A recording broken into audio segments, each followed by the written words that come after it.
Hello students.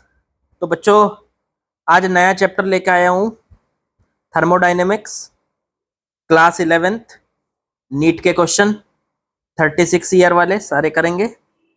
चलिए question number 1 से शुरुआत करते हैं। नए सिलेबस पर बेस्ड हैं जो क्वेश्चन, सारे वही करेंगे। 1 ग्राम of water of volume 1 centimetre cube. Okay, अच्छा, वाटर का जो मास दे रखा वो दे रखा 1 ग्राम। ठीक है जी, जो जो दिया है पहले उसे लिख लो। वॉल्यूम दे रखा है, ऐसे लिख लेते हैं इसको, ऐसे नहीं, और तरीके से लिखेंगे। जैसे लिखते हैं हम, मान लीजिए ये वाटर है, 1 ग्राम वाटर है, ठीक है।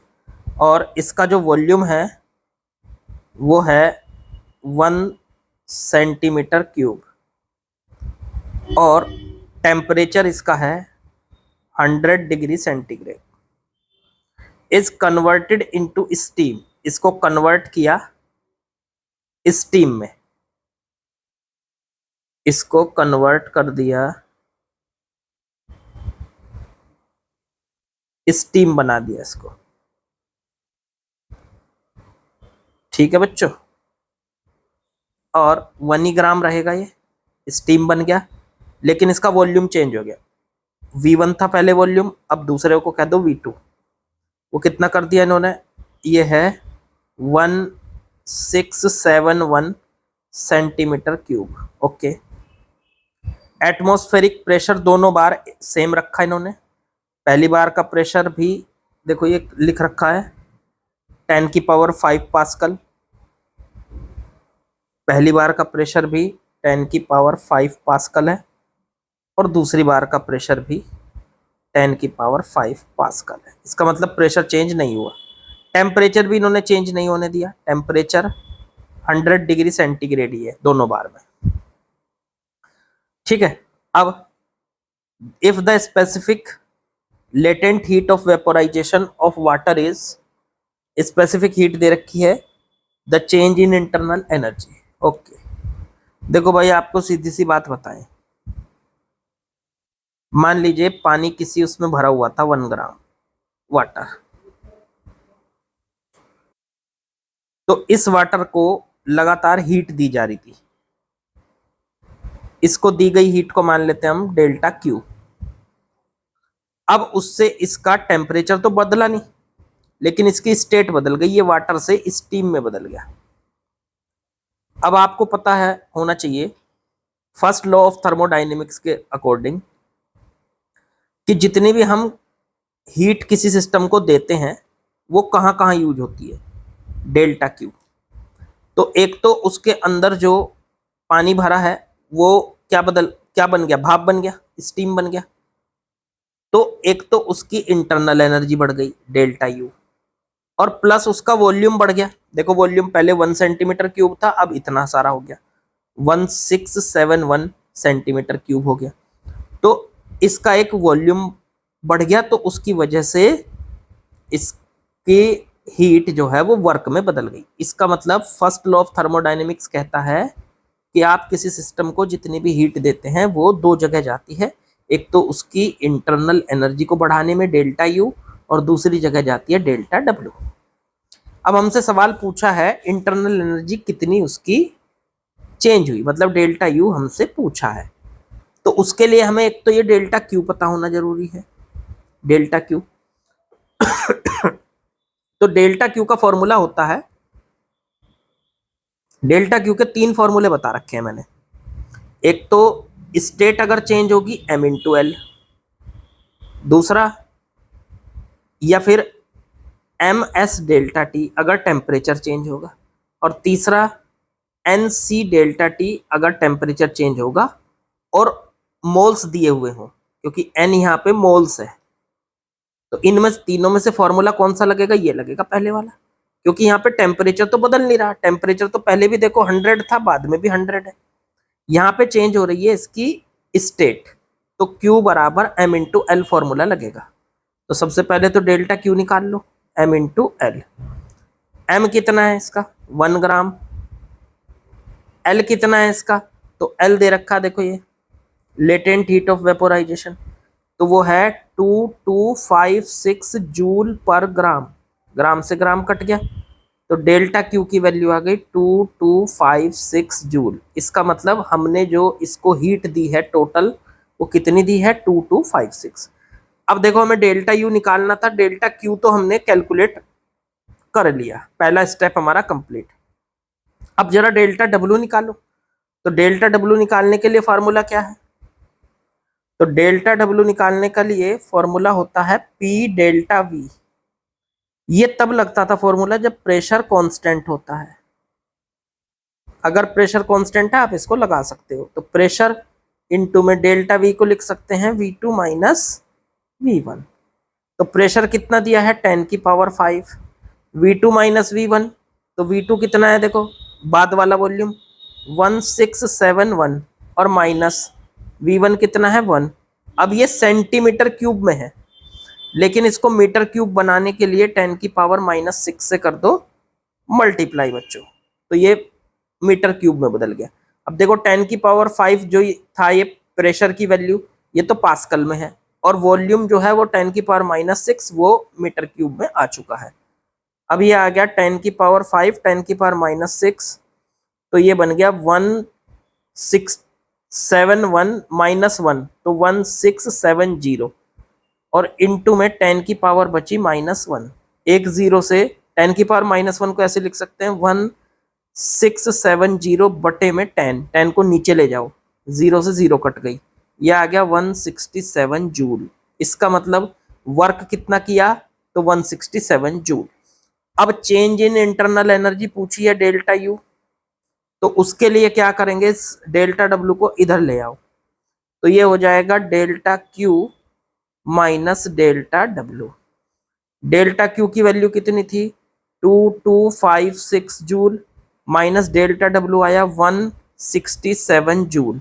इन दोनों को आपस में माइनस करो और ऑप्शन में चेक करो, 6 में से 7 गया 9, और फिर बचा इधर 5, 4 रह गया, 4 में से 6 गया 8, मतलब 14 हो गया, 14 में से 6 गया तो 8, और भाई साहब इधर बचा 21 माइनस 16, तो बच गया नहीं 1 रह गया ना, तो 1 रह गया, तो यहाँ पे ये हो गया, इधर रह गया था आपका 1 में से 1 गया 0, और 2 बच गया जू का 2, तो ये आ गया आपका डेल्टा यू की वैल्यू 2089 जूल। ये हो गया option number B is correct बच्चों। तो बिल्कुल आसान सा सवाल था, इतना आसान भी नहीं था, बढ़िया सवाल था, ठीक है। मतलब इसमें आपको डबल कंसेप्ट का सवाल देखने को मिला, अच्छी कैलकुलेशन थी, अच्छे से इसको आप करके आएंगे अगर कंसेप्ट क्लियर है तो। चलो आगे बढ़ते हैं। चलिए बच्चों कुछ इसी टाइप का सवाल है नेक्स्ट भी। इसमें कहा ए सैंपल ऑफ 0.1 ग्राम ऑफ वाटर, लो जी इसमें 0.1 ग्राम वाटर भरा हुआ है, ठीक है जी, at 100 degree centigrade, and normal pressure, pressure दे रखा है यहाँ का 1.013 इंटू 10 की पावर 5 पास्कल, ओके, न्यूटन पर मीटर स्क्वायर को पास्कल ही कहते हैं। Requires 54 calorie of heat energy to convert to steam at 100 degree centigrade. इसको चेंज करने में 54 कैलोरी हीट खर्च हो रही है, और ये वाटर से क्या बन गया, स्टीम बन गया, ठीक है। 0.1 ग्राम की ये स्टीम बन गई, और 100 डिग्री सेंटीग्रेड टेम्परेचर वही का वही रहा, और हमारी कितनी हीट खर्च हुई, तो हीट बताई यहाँ पे डेल्टा क्यू बराबर 54 कैलोरी, इतनी हीट हमारी खर्च हुई। अब if the volume of the steam produced is, अगर वॉल्यूम जो है स्टीम का वो प्रोड्यूस हो रहा है, the changing in internal energy of sample is, तो फिर से इसमें इंटरनल एनर्जी पूछी है। अब पहला वॉल्यूम वाटर का कितना है और बाद का वॉल्यूम कितना है, तो बाद वाला दे रखा है V2, स्टीम बन गई जब वो 167.1 cc, अच्छा, पहला वॉल्यूम अगर निकालें, प्रेशर तो बदला नहीं, प्रेशर तो उस टाइम पे भी सेम रहा। तो सेम सवाल है ये, तो पिछले वाला सवाल बिल्कुल सेम है। तो ये समझो नीट में, देखो पिछले वाला सवाल कौन से उसमें आया था, ईयर में 19 में, और देखो ये 18 में। तो एक ही तरीके का सवाल है, बिल्कुल सेम कंसेप्ट पे। अच्छा, पहले अगर इसका वॉल्यूम निकालें V1, तो वॉल्यूम होता है मास बटे में डेंसिटी, मास बटे में डेंसिटी। अगर इसका मास देखें 0.1 ग्राम और डेंसिटी देखें तो 1 ग्राम पर सीसी होती है। ग्राम से ग्राम कट गया, ये ऊपर गया, तो 0.1 सीसी आ गया। वॉल्यूम V1 की वैल्यू आ गई 0.1 सीसी। ठीक है, तो ये आ गया आपका इजीली। चलो, अब वॉल्यूम पहले वाला पता है और आपका दूसरे वाला पता चल गया, वॉल्यूम कितना चेंज हुआ, और हीट पता है, इंटरनल एनर्जी निकालनी है। तो हमारे पास फर्स्ट लॉ ऑफ थर्मोडायनेमिक्स क्या होता है, delta Q is equal to delta W plus delta U. अगर डेल्टा यू की वैल्यू निकालोगे तो वो हो जाएगी delta Q minus delta W. Delta Q heat कितनी दे रखी, 54 कैलोरी, और माइनस डेल्टा डब्ल्यू निकालना पड़ेगा हमें यहाँ से। डेल्टा डब्ल्यू बराबर पी डेल्टा वी, प्रेशर तो सेम ही रहा ना, तो 1.013 इंटू 10⁵ इंटू डेल्टा वी की वैल्यू लिख लो, V2 माइनस V1 तो 167.1, और माइनस V1 की वैल्यू हो गई 0.1 सीसी। सेंटीमीटर क्यूब में है तो 10⁻⁻6 से मल्टीप्लाई कर दो, मीटर क्यूब में चेंज हो जाएगा।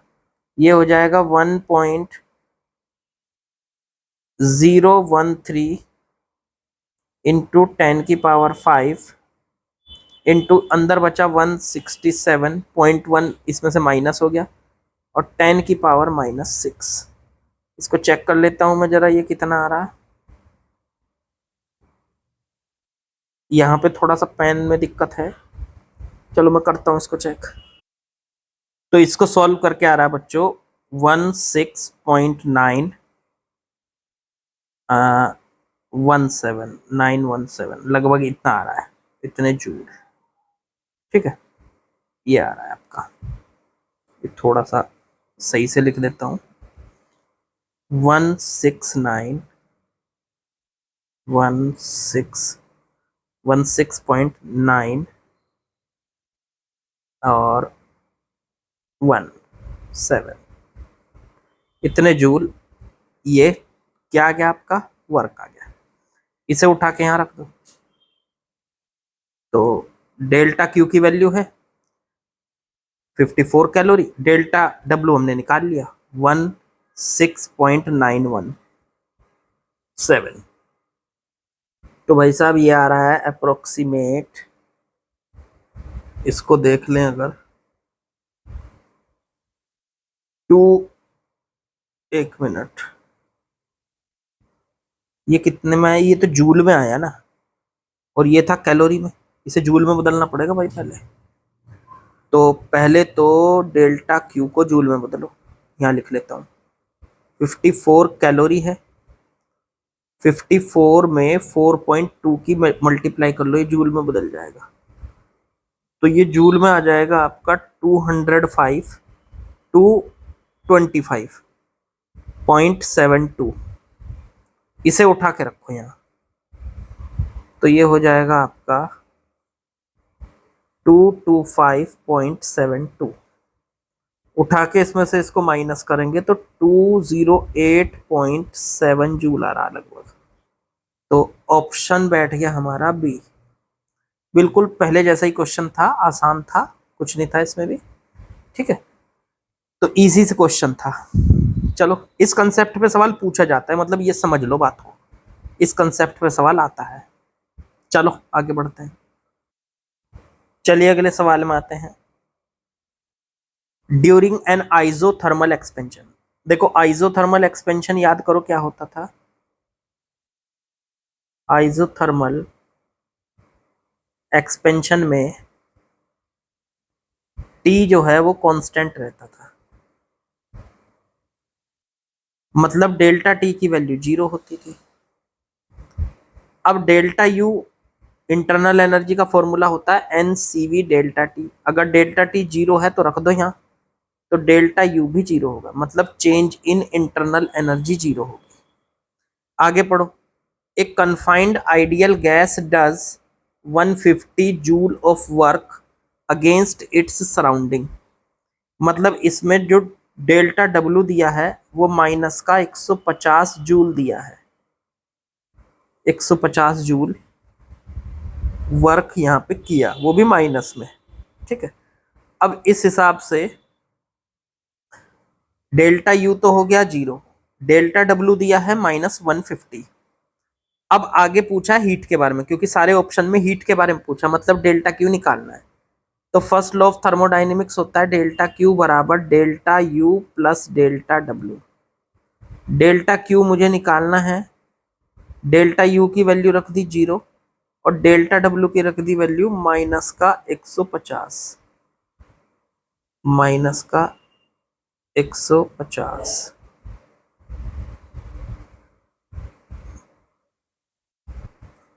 देखो यहाँ पे एक छोटी सी मिस्टेक है।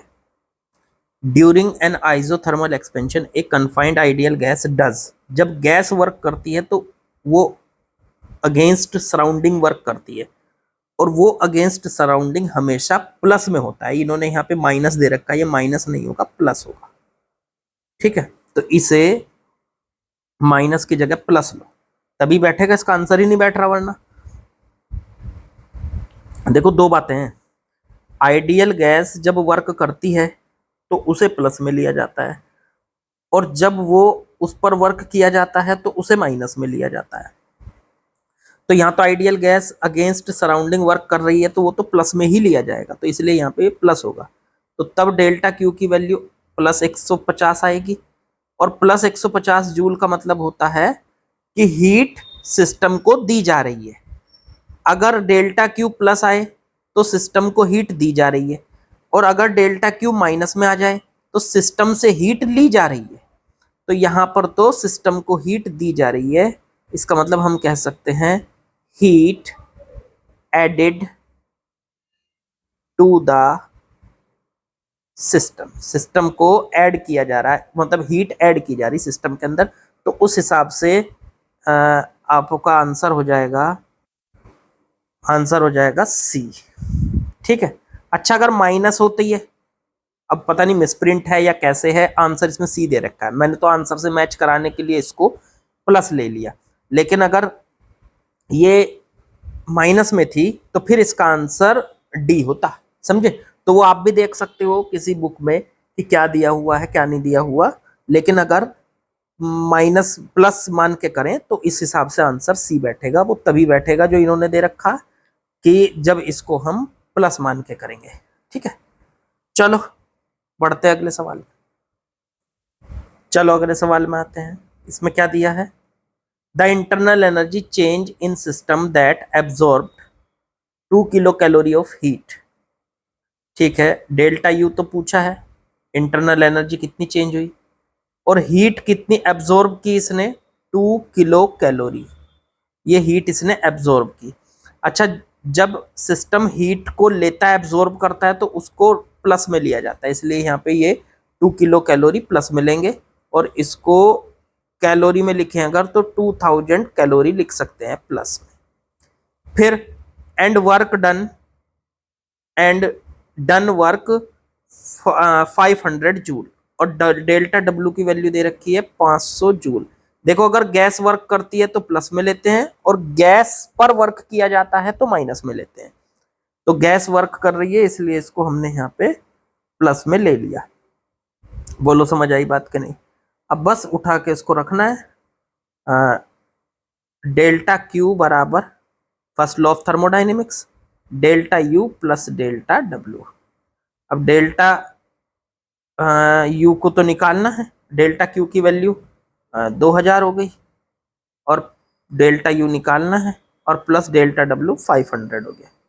तो उठा के इसको इधर लेके जाओ, डेल्टा यू की वैल्यू आ गई 500, पर ये तो जूल है, ओहो थोड़ा सा मिस्टेक, कैलोरी को पहले जूल में बदलना पड़ेगा, ये 2000 नहीं रख सकते हम यहाँ पे, इसको बदलना पड़ेगा हमको जूल में।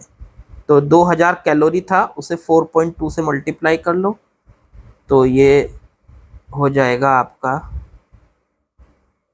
और 00, ये हो जाएगा 8400। तो डेल्टा यू निकालेंगे अगर हम, तो यहाँ रखा जाएगा 8400, इसे इधर लेके जाएंगे तो यह आ जाएगा 8400 माइनस 500, तो ये आ गया 7900 जूल। तो डेल्टा यू की वैल्यू आसान बिल्कुल 7900 जूल आ गई। ठीक है, ये जरूर ध्यान रखना, जूल में है तो जूल में ही बदलो दोनों को, या कैलोरी में है तो दोनों को कैलोरी में, बाकी तो ऑप्शन में जूल में दे रखा है तो आंसर तो उसी के हिसाब से जाएगा। ठीक है, चलो अगले सवाल पे चलते हैं। चलिए बच्चों अगले सवाल पे आते हैं। इन्होंने कहा Q, E and W denote respectively heat added, change in internal energy and work done in the closed cycle process. Then देखो क्लोज साइकिल प्रोसेस आपको बताएं, तो जब साइक्लिक प्रोसेस होता है तो उसमें डेल्टा यू की वैल्यू हमेशा 0 होती है। साइक्लिक प्रोसेस होता है तो उसमें डेल्टा यू की वैल्यू 0 होती है हमेशा। अच्छा, डेल्टा डब्ल्यू 0, ऐसा कोई जरूरी नहीं है कि डेल्टा, अब डेल्टा यू क्या है, इंटरनल एनर्जी। यहाँ पे देखो इंटरनल एनर्जी को दे रखा है ई, देख लो पढ़ के, तो इसका मतलब ई की वैल्यू 0 हो जाएगी, चेंज इन इंटरनल एनर्जी 0 हो जाएगा। तो ऑप्शन बैठ गया हमारा सी, बाकी कुछ नहीं। डेल्टा क्यू 0 हो जाए ऐसा कोई जरूरी नहीं है, डेल्टा डब्ल्यू 0 हो जाए ऐसा कोई जरूरी नहीं है साइक्लिक प्रोसेस के लिए, साइक्लिक प्रोसेस के लिए। लेकिन साइक्लिक प्रोसेस के लिए इंटरनल एनर्जी का 0 होना बहुत जरूरी है, इंटरनल एनर्जी का 0 होना बहुत जरूरी है। ठीक है, तो इसलिए ऑप्शन बैठ गया हमारा सी, सी इज करेक्ट ऑप्शन। चलिए बाकी कुछ नहीं, सब आसान था, ऐसा कोई क्वेश्चन नहीं था जो आपको परेशान कर सके। हाँ क्वेश्चंस बढ़िया थे, प्रैक्टिस करते रहिए, सब कुछ मिल जाएगा, प्रैक्टिस करते रहो, जैसा कॉलेज चाहते हो, जैसी रैंक चाहते हो सब मिलेगा, प्रैक्टिस मत छोड़िए। ठीक है, चलिए बाकी कल बात करते हैं बच्चों, कल आगे बढ़ेंगे। लाइक शेयर सब्सक्राइब कमेंट कर देना। ओके।